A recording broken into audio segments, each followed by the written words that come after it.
Disclaimer: this story contains mature themes intended for adult viewers. Viewer discretion is advised. I never expected something as ordinary as making tea to turn into one of the most unforgettable moments of my marriage. It started with the warmth of the kitchen lights, the faint bubbling of water on the stove, and the sound of his footsteps behind me. I could feel his presence before he even touched me, the way his gaze traced the curve of my back, the softness of my movements. There was no mistaking it, he wanted me. And the truth is, I wanted him just as much. When his hand brushed against my hip, I pretended to stay focused on the kettle, though my pulse was already racing. His touch was playful at first, a teasing glide of his fingers that lingered long enough to make me shiver. I tilted my head slightly, catching his reflection in the glass window over the sink. His smile wasn't innocent. It was the kind of smile that made promises without words, promises I wasn't sure I could resist even if I wanted to. "Tea won't take long," I whispered, trying to sound steady. But my voice betrayed me, softer, breathier than usual. He leaned in closer, his breath warm against the back of my neck. I closed my eyes for a moment, my body already leaning into him. The kettle hissed quietly, but in that second, the room felt like it belonged only to us. Our heartbeat, our tension, our secret rhythm unfolding in the stillness of the kitchen. The closeness between us grew thicker, almost tangible. His fingers pressed a little firmer against my waist, holding me in place as if daring me to pull away. But I didn't. Instead, I let out the smallest laugh, nervous and excited all at once. It was our private dance, a game of patience and desire, where every second built anticipation. My chest rose and fell faster, betraying just how deeply I was caught in his spell. Every move became deliberate, his chest brushing against my back, my hand gripping the counter for balance, our bodies swaying with an unspoken urgency. The kettle rattled, steam fogging the air, but neither of us looked away from what was happening between us. It wasn't just about touch, it was about the way he claimed my attention, making the world outside disappear. And then, just as the water reached its boiling point, so did we. The sound of the bubbling pot filled the air, but all I could think was, what would happen first, the tea spilling over, or me giving in completely? The hiss of the kettle grew louder, but his voice sank even lower, almost a whisper that brushed the shell of my ear. "You always make tea like it's a ceremony," he teased, his hand sliding higher along my waist. "But I think you like making me wait more than anything." His tone was light, playful, but I felt the weight beneath it, something more urgent he wasn't quite saying. I let a nervous laugh escape, though the tremor in my voice gave away how much his nearness unraveled me. "You're imagining things," I murmured, tilting my head just enough to catch his eyes in the reflection again. His stare was sharp, unreadable, a mix of desire and something he was holding back. "Maybe," he said softly, "but maybe not." His fingers brushed over the fabric of my shorts in a way that was both innocent and suggestive, making my breath hitch. The heat between us was undeniable, but so was the tension of unspoken words that lingered like shadows at the edge of our closeness. I tried to steady myself, keeping my hands busy with the cup beside the stove, but he wasn't letting me go that easily. "Don't act like you don't feel this too," he said, his voice husky, the corner of his lips curving into a smirk I both loved and hated for how easily it melted my resistance. "Every time you look at me, I know." His words weren't just teasing, they were a confession, and they left me wondering if he was saying more than what the moment demanded. I swallowed hard, my pulse drumming in my ears. "And if you're wrong?" I whispered back, my tone sharp but trembling. He leaned closer, his chest pressing against my back, his lips grazing my hairline. "I've never been wrong about you," he breathed, and the certainty in his voice sent a shiver straight through me. For a fleeting moment, I believed him completely, until I remembered the question I hadn't dared ask, the secret I'd been keeping locked away. The kettle let out a piercing whistle, steam clouding the air between us, but neither of us moved. My hand tightened around the counter, his grip on my waist firm, both of us caught between passion and something dangerously unresolved. I wanted to turn around, to face him fully, to demand answers, but instead I stayed frozen in that delicate balance, craving him and fearing the truth all at once. And just as I drew a shaky breath, ready to finally speak, he whispered something into my ear so low that I almost thought I'd imagined it. The words weren't clear, but the way my stomach dropped told me one thing for certain: this moment wasn't just about tea, or even desire, it was about the secret between us that neither of us could outrun. His breath still lingered at my ear, his words circling in my mind, though I wasn't sure if I had even heard them right. My body leaned into his instinctively, but my heart thudded with unease. When his lips brushed down to the curve of my neck, my skin ignited, yet beneath the heat I couldn't shake the thought: was his closeness a cover for something else? His hands slid lower, more daring now, his grip pulling me tightly against him, as if claiming me. I wanted to melt, but part of me stiffened, remembering the messages I'd stumbled across on his phone a week ago. "You're tense," he murmured, catching it immediately. His voice was playful, but I knew him too well. "Or maybe you're hiding something." The irony nearly made me laugh. Wasn't that my line to throw at him? I tilted my head, trying to keep control, but his fingers pressed into my hip, his body pinning me gently but firmly. "You're imagining things again," I whispered, echoing my earlier words, though now they sounded brittle. He chuckled low in his throat, the sound vibrating against my back. "Am I? Because when you look at me like that, I swear you've been somewhere else in your mind." His tone carried more weight than before, an edge I couldn't ignore. My breath caught. Did he know? Or worse, was he confessing in his own way?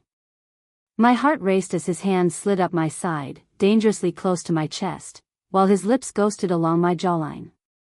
The kettle had gone quiet now, but the silence between us screamed louder than any whistle. I dared to meet his eyes as he turned me slightly toward him. The heat between us was undeniable, but so was the shadow that lingered in his gaze. "What if I told you," he whispered, his thumb brushing my lower lip, "that sometimes I wonder what it would be like, if it wasn't just us?" His words sent a shock through me, my knees nearly buckling. My mind spun. Was he hinting at betrayal? At a secret desire? My body burned at the intimacy of his touch, but my chest ached with the possibility that I wasn't enough. The air thickened, our bodies locked in a dance that felt both thrilling and dangerous. I wanted to ask him what he meant, demand clarity, but his mouth hovered so close to mine that the question dissolved on my tongue. Instead, I let him kiss me, slow at first, then deeper, hungrier, as if to prove something neither of us dared to say aloud. But even as I kissed him back, the doubt burrowed deeper. This wasn't just passion anymore. It was a storm, and I had no idea if it was about to destroy us, or change everything forever. His lips pressed harder against mine, hungry, desperate, as if he was trying to swallow every question before I could voice it. My hands trembled against his chest, not from lack of wanting, but from the storm gathering inside me.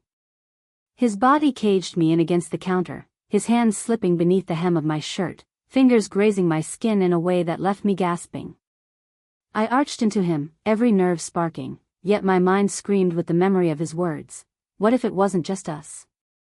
He pulled back just enough to look at me, his forehead resting against mine.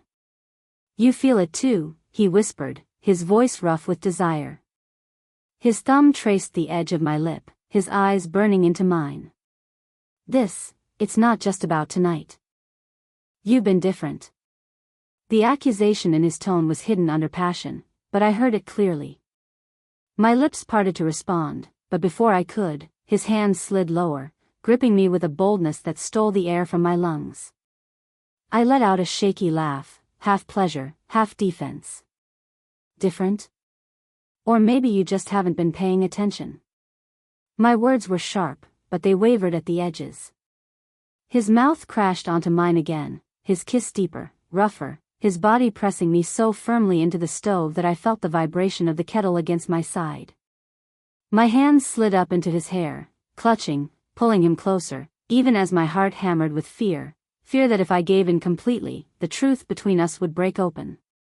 The room seemed to pulse with heat. His breath was ragged, his touch more daring, every movement deliberate.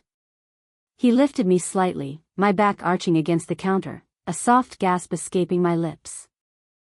For a moment, it was just us, lost in each other, forgetting the shadows creeping in. But then, the sound of a phone buzzing on the table behind us cut through the air like a blade. We froze, his lips still hovering over mine, his hands still holding me in place. The buzzing didn't stop. My eyes flicked toward it, dread pooling in my stomach. The screen lit up with a name I recognized instantly, one I should never have seen connected to him. His grip tightened as if he knew I'd noticed, his breath hot against my ear as he whispered, "Don't look."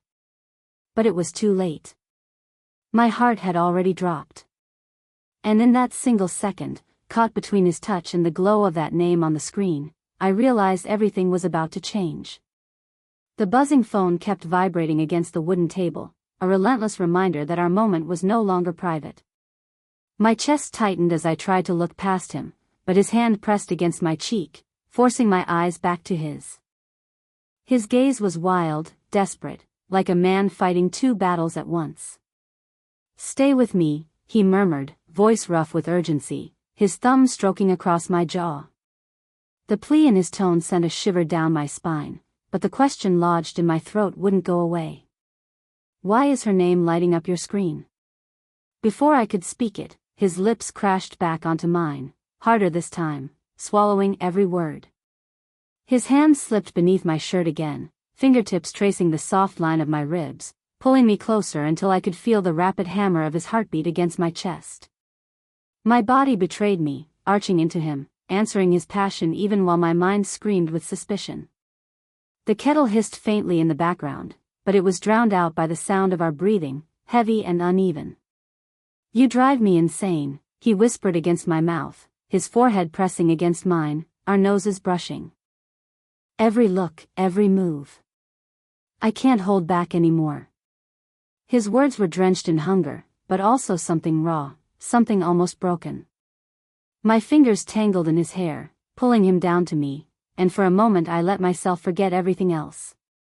Our kiss deepened, reckless, the kind of kiss that left no room for hesitation. His hands roamed with more boldness, his touch burning trails across my skin, each one pulling me further into the fire. Then the phone buzzed again. This time, the sound was followed by another, 3 soft knocks at the back door. My heart lurched. We both froze, breathless, our bodies still pressed together, as the knocking came once more. His eyes widened, a flicker of panic breaking through his desire. "Don't move," he whispered sharply, though his voice shook. My pulse raced, the heat of his body against mine now tangled with the icy chill of fear. "Who is it?" I whispered back, my voice trembling. He didn't answer. Instead, he kissed me again, deep, desperate, almost punishing, as though silencing me would keep the world outside from crashing in. The knocks grew louder, more insistent, while the phone buzzed again, vibrating so hard it nearly slid off the table. Whoever it was, they weren't going away. I pushed lightly against his chest, but his grip tightened, holding me in place.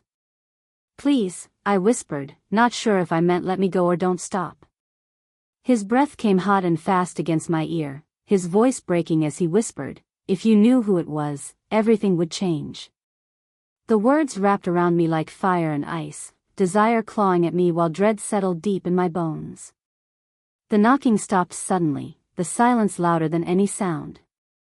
Only the kettle, the phone, and his racing heartbeat pressed against mine filled the room.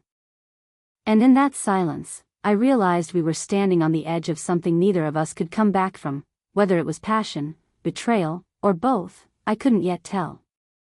The silence after the knocking was unbearable. My body trembled against his, caught between the fire of his touch and the chill of the unknown pressing at our door. His lips hovered at mine, his breath uneven, his grip firm as if letting go would mean losing everything. Then, without warning, he pulled me tighter, lifting me onto the counter in one swift motion. I gasped, clutching his shoulders, my legs instinctively wrapping around him. The kettle screamed in the background, the phone buzzed again, but all I could hear was the thunder of our hearts colliding. I don't care who it is, he growled against my mouth, kissing me like a man starved. His hands roamed with abandon now, sliding along my thighs, my back, pulling me into every inch of him. The heat was unbearable, intoxicating, every kiss deeper, every whisper rougher. You're mine. No one else matters. His words broke me open, melting every doubt I had, even as my chest ached with the secret between us. I clung to him, answering his hunger with my own, our bodies moving together in frantic rhythm. Each touch, each breath, felt like surrender, like release after a storm that had been building for too long. My nails dug into his back as he pressed harder, deeper into the kiss, groaning softly against my lips. We were reckless, lost, and in that moment I didn't care about the phone, the door, or the shadows of betrayal. All I wanted was him, raw, unfiltered, completely. Then, just as the kettle sputtered and fell silent, the phone finally stopped buzzing. For a moment, there was peace, his forehead resting against mine, our breaths mingling, our bodies trembling from what we'd just given each other.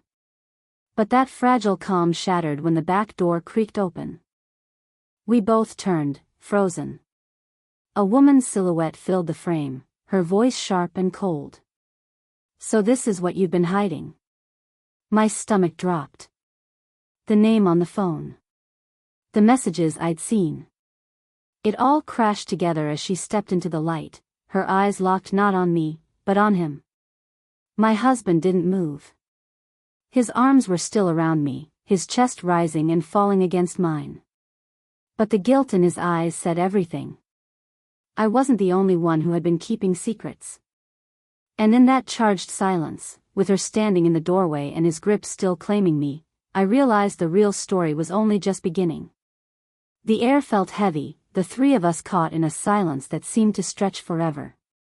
My husband's arms were still around me, but the weight of her presence pressed like a stone against my chest. For a long moment, no one moved. Then, with a breath that trembled, he released me and stepped forward. His voice cracked as he spoke her name, soft but firm, as though finally facing something he'd been running from. I stayed on the counter, my heart pounding, watching the two of them. The truth was in his eyes, he had been tempted, drawn into shadows that nearly tore us apart. But when he turned back to me, his gaze was raw, filled with something deeper than guilt. I almost lost you, he whispered. And in that instant, I knew, whatever had lingered between them, it was over. The way he looked at me wasn't a lie.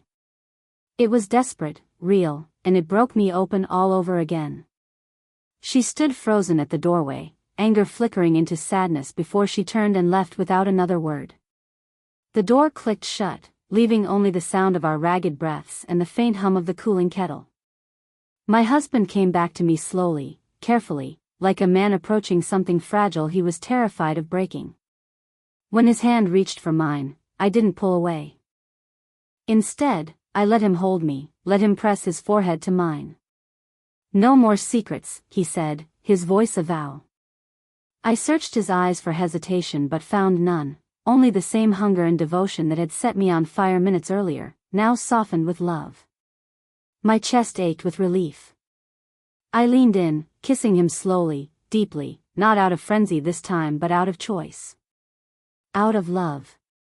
We stayed like that for what felt like forever, our bodies close, our breaths mingling, the storm finally passing. In the end, it wasn't the fire of desire alone that bound us, it was the quiet after, the way his hand trembled when he held mine, the way he whispered, "You're my always." And in that golden-lit kitchen, surrounded by spilled tea and fading steam, I believed him.